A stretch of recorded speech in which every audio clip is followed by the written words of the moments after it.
Peace and love, guys. We just got back from an incredible weekend. I would say so. How about you? And I was like, okay, whatever. I just went to Coachella. Not my first music festival. Her first music festival. Yes. And overall, it was a really terrific experience. And here's a video for the weekend to Coachella goers, a survival guide kit. It's not really a kit. It's a not a physical object. This is just a survival video for the Coachella goers, so you can have the best Coachella experience. If you want to see all the things we have to say about the music we saw, click here. Rundown for the girls. Please listen to me on this. Number 1, sunscreen, girls and boys. If you don't sunscreen, like, come on, you'll die. If you have allergies, any type of allergies, bring your Claritin. There's so much sand everywhere. $2 at Forever 21. Don't get the expensive ones because then you're going to be worrying about people like stepping on them. I saw so many glasses thrown on the floor. Yeah. A sun hat. Forget about those flower cute Coachella designs. Like, no one cares.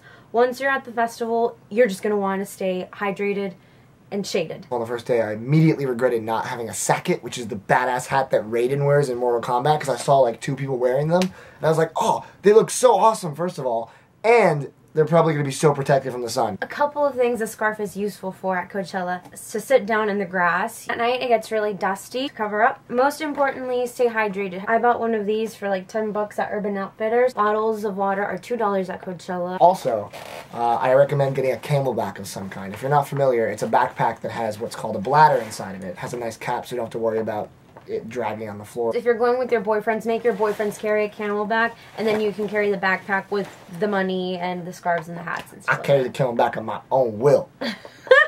No. We're not just preaching some BS stuff. Hydration is so important. I also recommend Red Bull. We're not sponsored by Red Bull, but if you guys want to. I'd say I drank a Red Bull maybe at the end of each night, maybe 3 or 4 sets from the end, and it really helped me like get my energy back up for those last couple sets, which are usually the ones that are the most exciting to see. So I have natural organic energy, so I don't need Red Bull or whatever.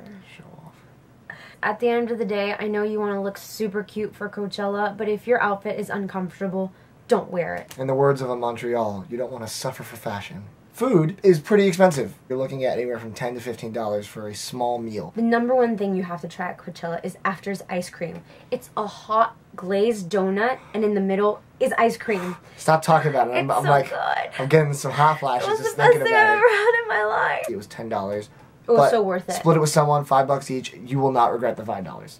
Number 2 thing, paella. Arthur's paella. No, not Arthur. Nope. What is it? Gerard? John's paella. Hugo's paella. Roberto's paella. Gerard's paella. $10. So good. So filling. I only ate half of it.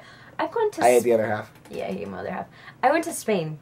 I ate paella there. I think I ate very touristy paella because this paella from Indio, California at the festival was way better. It was so good. It was super delicious. It was chicken and sausage. Wow. They were very nice and it was so fast. Yeah. I ordered it and I got it. It was awesome. Exactly what you want in the festival. You don't want to wait around for a long time. Yeah, time is money, money is time. There's a place called Kushiyaki Dog, and I am mortified that they're not open in LA. A place that does these gourmet hot dogs infused with, most of them are Asian infused. There was one that was kind of Mexican infused that you had with like guacamole, but mine was the katsu dog. It was like a tempura fried hot dog with all kinds of crazy like wasabi relishes. This was one of the tastiest hot dogs I've ever had in my life. It was a little pricey. I think it was like 12 or 13 bucks. It was worth it. But if you're paying that versus paying $10 for some mediocre pad thai that we had on the first day, spend the extra couple bucks, get a Kushiyaki Dog. It's located in the beer garden, so you have to be 21 to get it. For people like us who really want the music, you have to take a look at where all the stages are. To get from one side to the other, be probably a 15-minute walk, if not more. If you're trying to catch a set right after another set, you can't necessarily do that with ease. Look at who's playing at what stage that you want to see and see how close the stages are. And based on that, decide when you want to leave that set to make it to the other set. Also know that if you want to see a set from a good spot, you're going to want to get there early. Depending on the band, it could be up to a half hour early. Here's a little trick that I did. So it's front and center, and then there's these rails that's right behind VIP. I always aim to go straight to the rails. You'll get a very clear view for the little people like me. Yeah, plus VIP isn't always full, so you'll actually be able to see through the people. You plan your Coachella out, you will definitely be able to see most of what you want to see. But be flexible. If you hear something that you really like, go check it out. It's Coachella where you can find a couple of new bands that you like. If you want to see about our music, like I said, click here.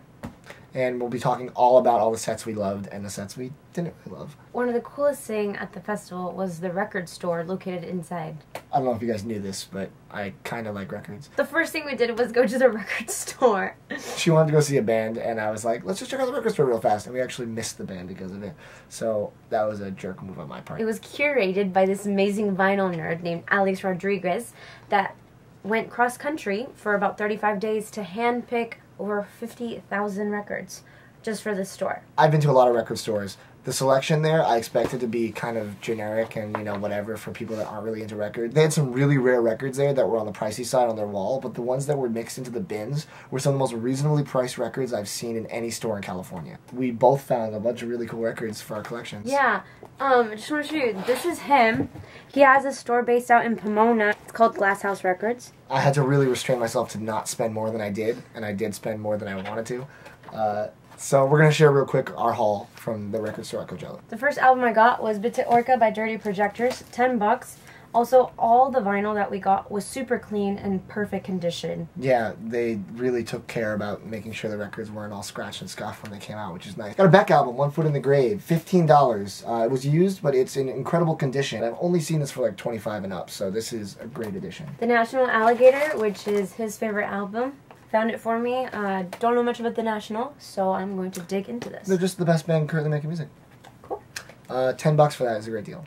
Miles Davis, Bitches Brew. This is considered by many his best album, although some would say that Kind of Blue is his best, but, you know, apples to oranges. $20 for Bitches Brew is awesome. George Ben, Samba Nova, $15. He had a really awesome international section, which was very rare to find in record stores. She actually found this for me. She found a Fela Kuti record, which I'm always on the lookout for. If you don't know him, he's an incredible African musician who does Afrobeat. I have a box set of his material, which is cool. And this is an album, No Agreement, that was not in the box set. I haven't actually heard it, but any chance to find a Fela Kuti album for $15, especially in a good condition, this is a repress, but it's still not easy. You can't find this just lying around, so awesome find.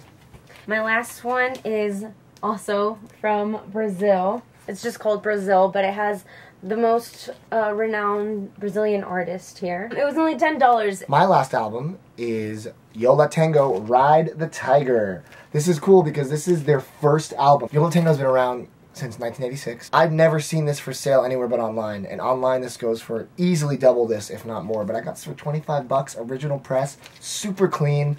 I have a pretty extensive Yo La Tengo collection. I'm really excited. I'm Matt. And I'm Sandy. And this is Damn It, Sandy.